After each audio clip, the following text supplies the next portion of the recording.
नमस्कार दोस्तों, आप देख रहे हैं इन न्यूज। दोस्तों, उस रात का सन्नाटा आज भी इतिहास की दीवारों से टकराकर गूंज उठता है। अफगानिस्तान की उस धरती पर जहां कभी महाशक्तियां आईं और मुंह की खाकर लौट गईं, उसी जगह पर उस रात कुछ ऐसा हुआ जिसने पूरी दुनिया के शक्ति संतुलन को हिला दिया।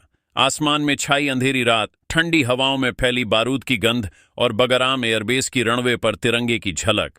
यह दृश्य किसी कहानी का हिस्सा नहीं, बल्कि उस सच्चाई का प्रतीक था जिसने साबित किया कि भारत अब सिर्फ एक देश नहीं, बल्कि एक विचार है, एक चेतना है।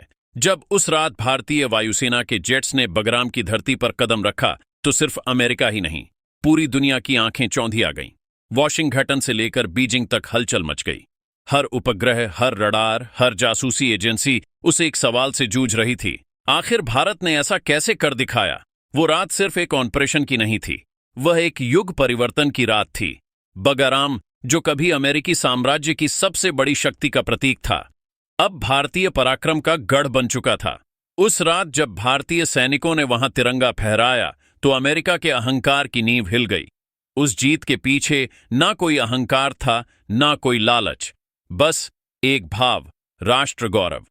पेंटागन के अंदर मीटिंग्स का दौर शुरू हो चुका था। बड़े बड़े सुपर कंप्यूटर भारत की रणनीति को समझने की कोशिश कर रहे थे, लेकिन असफल हो रहे थे, क्योंकि भारत ने यह जंग तकनीक से नहीं, आत्मा की शक्ति से जीती थी। वो शक्ति जो किसी को दिखाई नहीं देती, लेकिन इतिहास के हर मोड़ पर भारत को विजय बनाती रही है। उस रात बगराम सिर्फ एक सैन्य अड्डा नहीं था, वो भारत की रणनीतिक सोच का केंद्र बन चुका था। चीन बेचैन था, पाकिस्तान बौखलाया हुआ था, और अमेरिका खुद से सवाल पूछ रहा था कि आखिर यह नया भारत कौन सी भाषा बोल रहा है।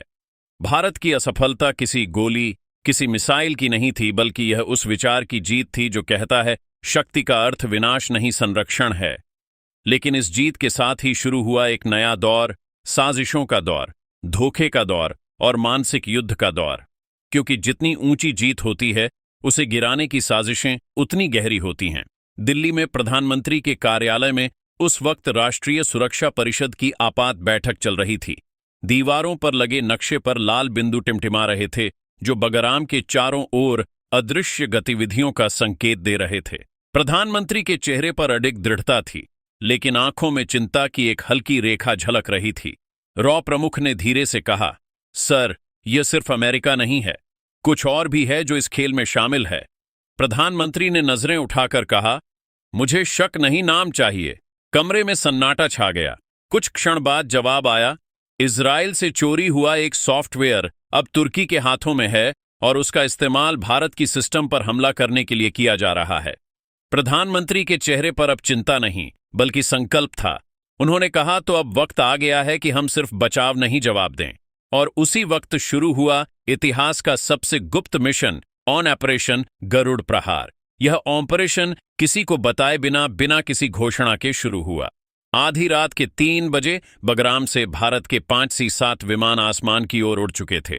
उनके साथ थी भारत की सबसे गुप्त इलेक्ट्रॉनिक वॉरफेयर यूनिट और एक रहस्यमय उपकरण, त्रिनेत्र। यह कोई साधारण तकनीक नहीं थी, यह भारत की वैज्ञानिक मेधा का चमत्कार था। त्रिनेत्र दुश्मन के सिग्नल को न केवल पकड़ सकता था, बल्कि उसे उलटकर उसी के सिस्टम में भेज सकता था। यानी दुश्मन अपनी ही आंखों से अंधा हो जाता था। और जब अमेरिकी स्पेक्ट्रम ड्रोन पाकिस्तान से उड़कर बगराम की ओर आया, तो त्रिनेत्र ने उसका रास्ता रोक लिया। पलक झपकते ही सिग्नल पलट कर गया और अमेरिकी सैटेलाइट नेटवर्क ब्लैक ही हो गया। पेंटागन में बैठे जनरल्स के चेहरों पर सन्नाटा था। किसी को समझ नहीं आ रहा था कि आखिर उनके सिस्टम में अंधेरा क्यों छा गया। उस पल इतिहास लिख रहा था भारत का नाम, लेकिन खेल यहीं खत्म नहीं हुआ था। चीन ने सोचा, भारत की नजर बगराम पर है तो वह लद्दाख में हलचल मचा सकता है। उसने अपनी टुकड़ियां तैनात की, लेकिन भारत पहले ही तैयार था। लद्दाख की घाटियों में उड़ते हमारे स्वदेशी ड्रोन हर हरकत रिकॉर्ड कर रहे थे। अगले ही दिन संयुक्त राष्ट्र में भारत ने वह फुटेज पेश किए। पूरी दुनिया ने देखा कि चीन की चाल फिर नाकाम हो गई। पाकिस्तान भी वही पुरानी गलती दोहरा रहा था। उसने सोचा भारत फंस जाएगा, लेकिन भारत की सैटेलाइट नेत्र उसकी हर हरकत देख रही।